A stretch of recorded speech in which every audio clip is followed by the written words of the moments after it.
বেঁচে থাকার প্রয়োজনে প্রাণীদেহের এক জৈবিক প্রক্রিয়ার নাম স্ট্রেস। আজকের আলোচনার বিষয় স্ট্রেস ম্যানেজমেন্ট।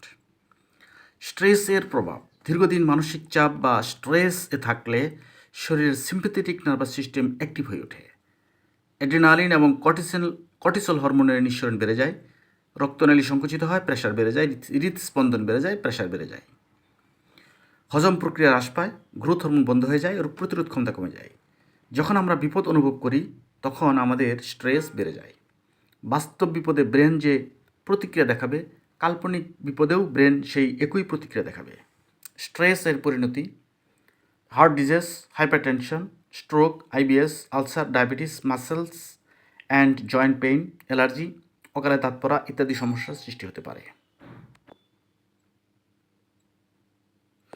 কোনো কোনো ক্ষেত্রে না বলতে শেখা। বাস্তব পক্ষে আমার জন্য যেটা সমস্যা, আমার জন্য যেটা অসুবিধা, এবং আমি ভালোভাবে যদি বুঝি যে এটা আমি করে দিব না, আমি না করে দেব।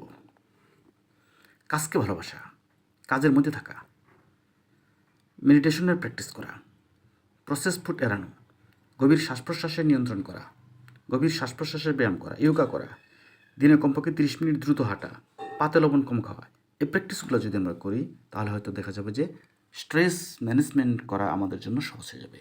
ভালো লাগলে লাইক দিতে পারেন, কমেন্টস করতে পারেন, সাবস্ক্রাইব করতে পারেন।